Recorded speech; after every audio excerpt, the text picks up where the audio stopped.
I'm a physicist at CERN. We've done something we shouldn't have done. Connecting to other dimensions is real and we have achieved contact. Could this be real? We have sent emails to CERN to find out what they would tell us about this physicist. Everyone knows or feels something bad is going on there. Maybe what we're feeling is true. Stay paranoid, my friends. Here is the repost. Please be advised of the following. 1. I am breaking international laws regarding privacy and secrecy by publishing this information. 2. I am not going to disclose my location since I know that any attempt to prove what I've seen or what I've been part of will result in my immediate and thorough extermination. My name is Dr. Edward Mantil and I was, technically still am, a physicist at CERN, located in Geneva, Switzerland. I specialize in particle and subatomic research, focusing on quark interactions. In other words, I study very, very small particles and how they interact with one another at very high speeds. Until Thursday, January 15, 2014, I was a normal scientist living and working on the CERN campus. Most of the scientists who are involved in the branch of research that I am live on campus at the facility in Geneva and venture out only for social activities and the occasional visit home. Most of you who have heard of CERN will have heard of the LHC, Large Hadron Collider, the largest scientific instrument which exceeds 20 miles in diameter and travels under the sovereign territory of two countries, Switzerland, France. The public has been told that it was constructed at a cost of tens of billions of euros for the purpose of studying the birth of the universe, and the collisions that take place within the collider allow us a quick glimpse at certain phenomenon that can only be witnessed when particles hit one another at incredibly high rates. This is not what the machine was designed for, nor is it what the machine has been used for since its inception. CERN's main purpose for building the collider was to open a doorway. Allow me to explain. The doorway idea came into fruition in the 1960s. After years and years of attempting to hide UFO phenomenon, including large-scale and very public interactions such as the Roswell incident, and the Battle for Los Angeles incident well before that, the governments of the United States, Great Britain, and France decided to throw their weight behind the understanding of what precisely these objects were. The ideas flew far and wide. Were UFOs from another planet? Were they from another time? Or were they simply mass hysteria and mass delusion fueled by the overactive imagination of a public who were shit scared of communists and their technology? No, they were none of those. Our universe is but one page in a large book. Think of a closed book sitting on a table. You see each page stacked on top of one another, bound by the spine and sandwiched between the two covers. Our universe is but one page in a vast and all-encompassing book. And our page is certainly not the only one with rich, in-depth thought and writing committed to it. Every page in the book represents a different dimension, each with its own unique writing, own unique story, own unique way of isolating itself from the other pages. No page was to interact with the other, just as no ink bleeds from one page to another in a standard book. Each page, a universe unto itself. Within a few short years of mathematical research and fleets of scientists working under threat of extermination should they share their research, the book idea was finally cemented. Though many disagreed, the mathematics were there to support the book idea, and the mathematics also showed us that it was impossible for one page to interact with another. That was, until the 1980s. During the 1980s, billions of dollars of research was funneled into the idea that if we used enough energy, if we used enough force, concentrated into a small area, the size of a pinprick, we could theoretically tear our page and get a glimpse of the page next to ours. We could open a door from their universe to ours. When the family, the code name for the group of scientists that functioned as the head of each of their departments at CERN, were shown the initial presentation in March of 1981, many of them expressed grave concern about the ramifications of opening such a doorway. But in the beautiful name of science, the family decided to share these ideas with the governments who constantly funded their research. At a meeting held in Luxembourg, the heads of state of the newly forming European Union, along with the United States and China, were shown plans for the construction of a colossal machine that would enable the opening of a doorway that could be closed at our discretion.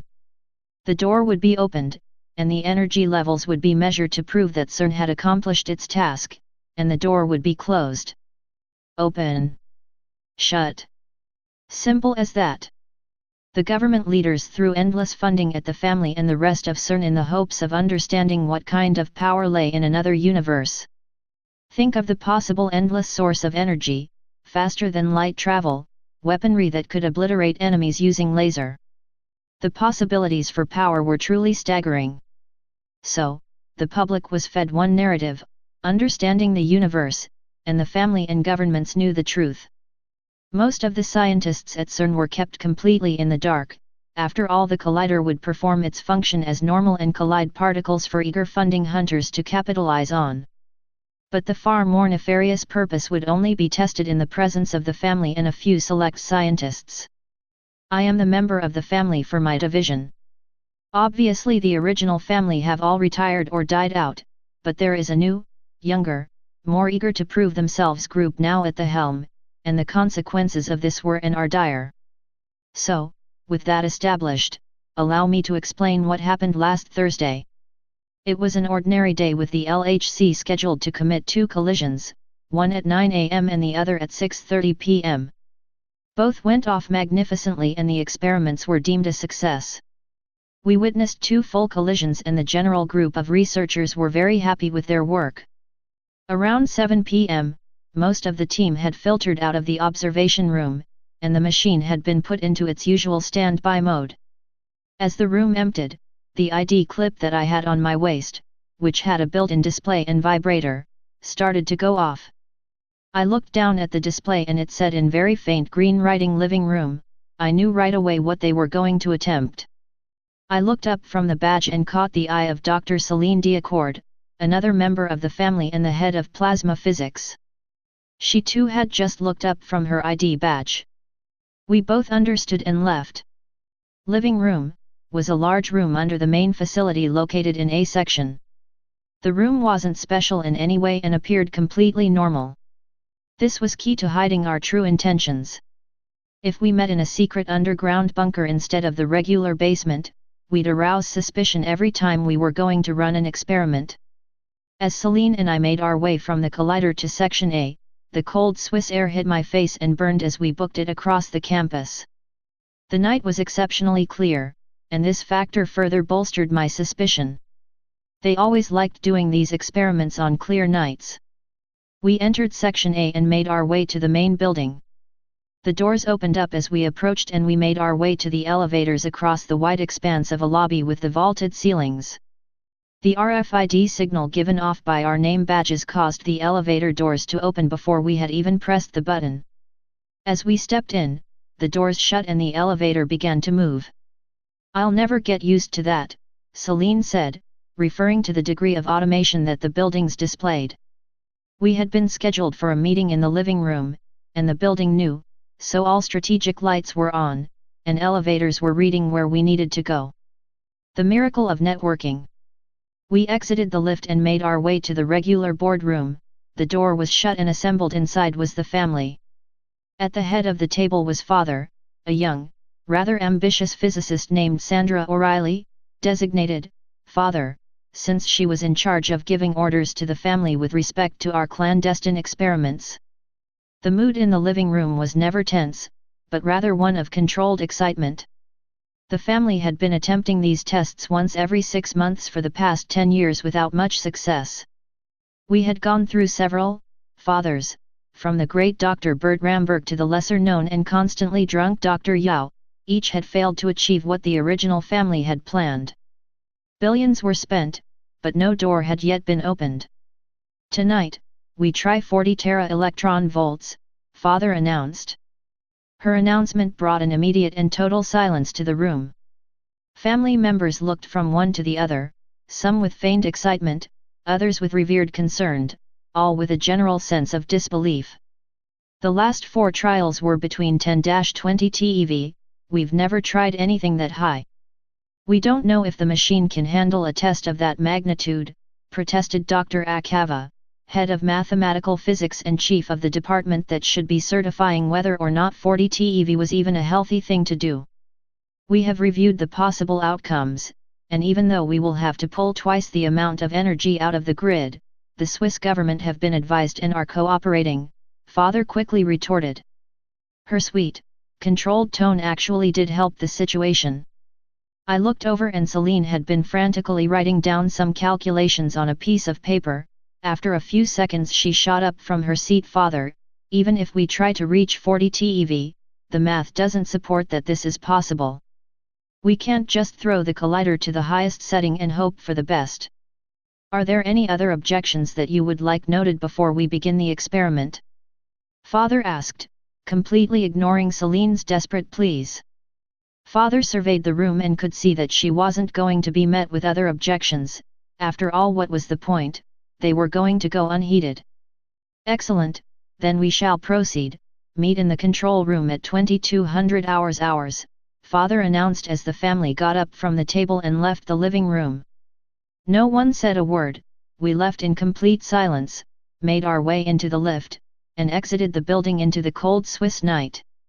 If the machine couldn't handle the electron voltage, it could become structurally unstable and break apart, but being buried underground prevented this from being a catastrophe.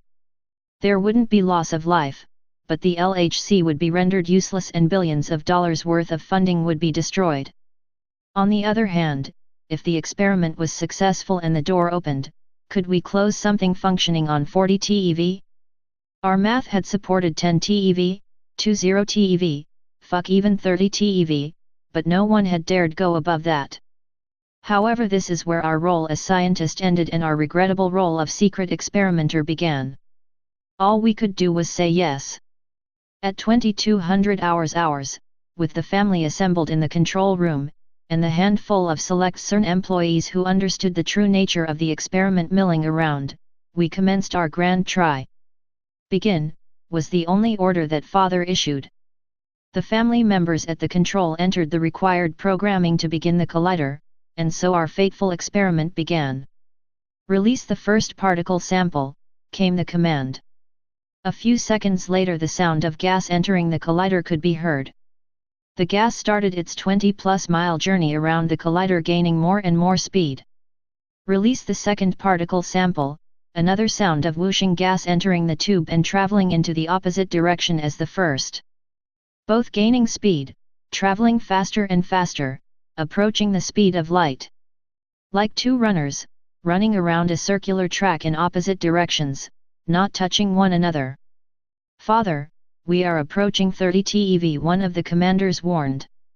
Excellent, increase the energy to 35 TeV within the next 3 minutes, Father's commands once again brought grave concern. If anything was going to happen, it was going to happen now. Increasing to 35 TeV came the announcement over the intercom system. We all continued to look at one another, the concern growing graver and graver. Achieving 38 TeV, another announcement. But nothing, no explosion, no catastrophic failure, nothing. In theory 40 was possible, but never advisable. However, at 38, no specific structural damage signs were noted, nothing. 40 TeV achieved. We looked at one another in astonishment. We had achieved what we thought was impossible. 40 TeV of energy was pushing the particles through the collider and we were sustaining it. As the two particle clouds whizzed past each other, our first indication that something different was going to happen started to occur. There was a sudden spike in the temperature of the room. We could feel that it had gotten warmer, and the first reaction was one of panic. Shut the machine down! Came the first exclamation from a family member. The machine is heating up, explosion could be imminent. She continued. Wait! Exclaimed Father, her eyes glowing with the reflection of the computer screen in front of her. Look at the core temperature readout, they haven't changed, they're perfectly normal. We each looked at the closest computer screen we could find, all of them showing that everything was going well, except for the fact that the thermostat in the room now read 35 degrees Celsius, when we started out at a pleasant 20. Could this be it? Commence the collision sequence. Father barked the order into the microphone near her control console. Collision in 4, 3, 2, the methodical voice announced over the intercom. An ethereal blinding light consumed the room. I had never experienced anything like this before. The temperature dropped back down to 20 degrees, and the light was overpowering us. We couldn't see our own hands in front of our faces. Suddenly there was a blood-curdling scream, like someone being horribly beaten, followed by complete and total silence and then darkness. "Is everyone okay?" Celine was shouting from her side of the room. "I'm fine," I called back, "sound off." Mantil, code, FAM 0113D Accord, code, FAM 0115 Chung, code, FAM 0114. The family members present started to scream out their names and code designation as our eyes adjusted to the total darkness that had encompassed the room. With the sound of a bang, the emergency red lighting bathed the room in a lambent glow. We could make out shadows, but no distinguishing features. By this time, approximately 2 minutes after our encounter with the white light, we still had not heard Father sound off. "Where is Father?" Dr. Chung called out. We all turned to the seat that Father sat in, and could see a lump on the chair, but no sign of her. I entered the panel code to open the emergency exit and made my way through the escape corridor to the lighting box at the end of the hall. I turned the breaker and the normal lighting filled the control room again. Panic struck for Father's well-being. I turned and ran back into the control room.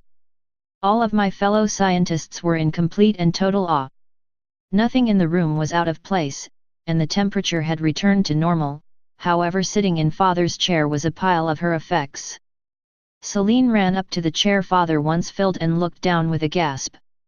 "She's gone. All of her things are here, her jewelry, her clothes, her tamp, everything." Where Father sat now rested her physical possessions. She had vanished into thin air. After this message he went on to say one final thing. "Prepare now for the terror ahead, John 3:16, Hosea 2:16 Selah. I just don't know. Paranoid I am, paranoid you should be. If you are, stay paranoid, my friends."